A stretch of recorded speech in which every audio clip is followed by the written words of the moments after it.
Assalamualaikum warahmatullahi wabarakatuh. Baiklah, pada video kali ini kami akan presentasikan hasil diskusi mengenai komunikasi dan budaya.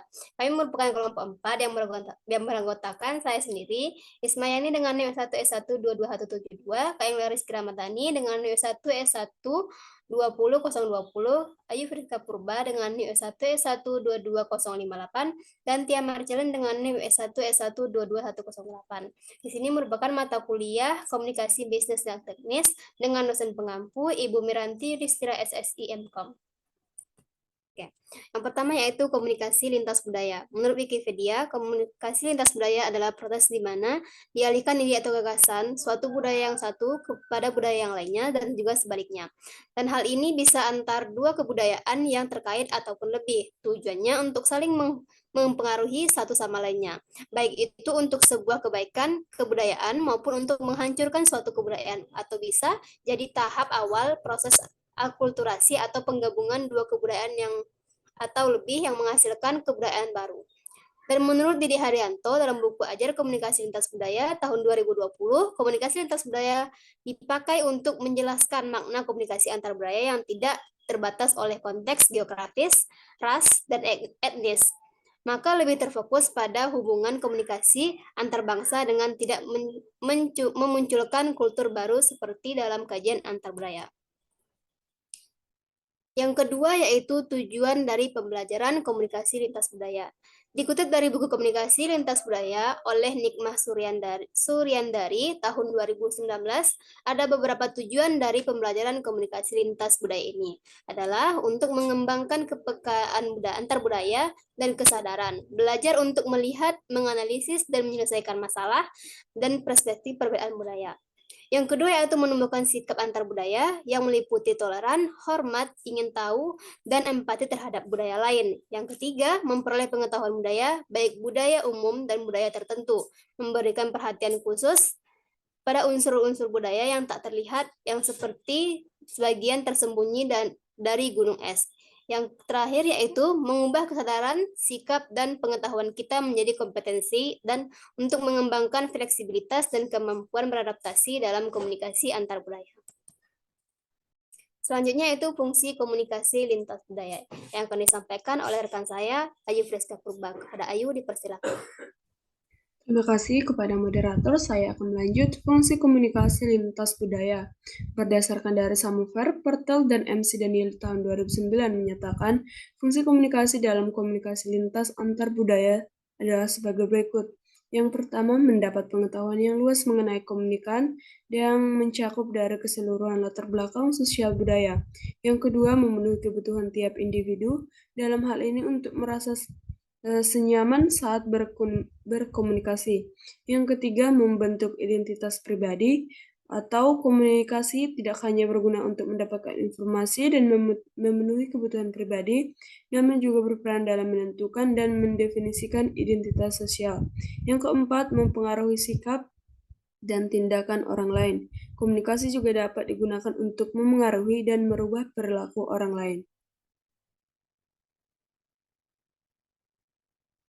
Pentingnya komunikasi lintas budaya dicakup dari Universitas Ciputra yaitu Creating World Class Entrepreneur.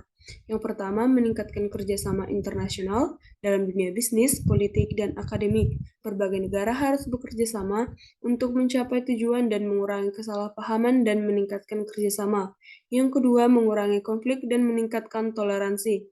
Dengan mempelajari komunikasi antar budaya, individu dapat mengembangkan toleransi dan menghormati keberagaman, pada akhirnya mengurangi potensi konflik dan menciptakan lingkungan harmonis. Yang ketiga, memperluas jaringan dan peluang karir. Ini dapat membuka peluang karir di perusahaan multinasional dan memperluas jaringan profesional. Yang keempat, meningkatkan pengalaman pribadi. Selain memahami dan menghargai budaya lain, tidak hanya konteks profesional, juga memungkinkan individu untuk menikmati perjalanan dan interaksi sosial. Demikian yang saya sampaikan, saya kembalikan kepada moderator. Baik, untuk selanjutnya itu tantangan dalam komunikasi lintas budaya akan disampaikan oleh Kak Engla Ramadhani. Kepada Kak Engla, dipersilakan. Baik, terima kasih kepada moderator. Selanjutnya itu ada tantangan dalam komunikasi lintas budaya, di mana yang pertama itu perbedaan bahasa, ketidakmampuan untuk berbicara dalam bahasa yang sama, atau memahami nuansa bahasa asing dapat menyebabkan kesalahpahaman dan komunikasi yang tidak efektif. Kemudian yang kedua, nilai dan kepercayaan yang berbeda. Apa yang dianggap sopan atau pantas dalam budaya, mungkin tidak dianggap tidak sopan atau tidak pantas dalam budaya lain. Misalnya, cara seseorang mengekspresikan emosi atau pandangan terhadap waktu dapat bervariasi. Kemudian stereotip dan prasangka, di mana asumsi yang salah tentang budaya lain dapat menyebabkan diskriminasi dan mempengaruhi cara individu berinteraksi.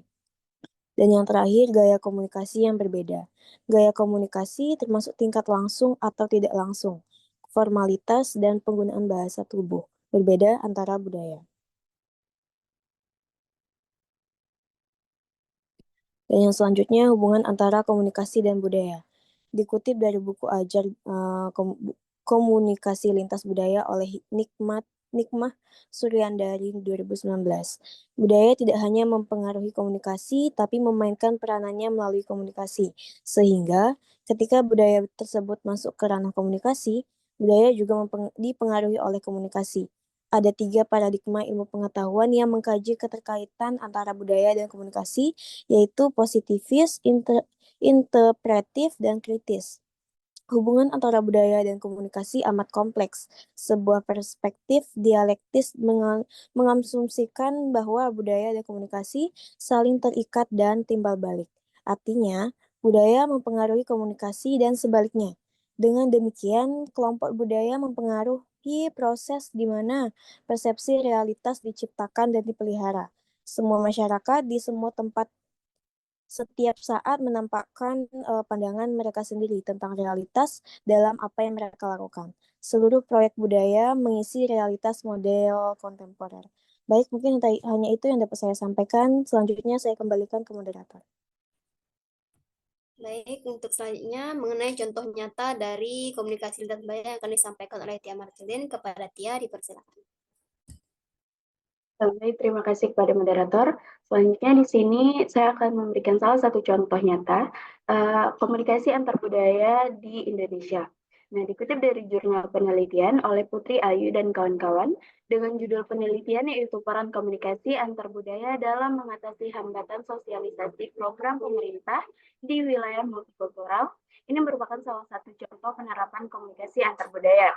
Dalam program pendidikan inklusif yang dilakukan di Papua, pemerintah menggunakan bahasa daerah dan melibatkan pemimpin adat di daerah tersebut untuk menjelaskan manfaat dari program pendidikan inklusif, sehingga masyarakat lebih terbuka dan menerima program tersebut. Dengan memahami dan menghargai perbedaan budaya, pemerintah dapat mengembangkan strategi komunikasi yang lebih efektif dan inklusif. Penggunaan bahasa lokal dan melibatkan tokoh masyarakat dalam sosialisasi program di wilayah multikultural ini berhasil meningkatkan penerimaan masyarakat terhadap program pendidikan inklusif di Papua. Saya kembalikan kepada Ron.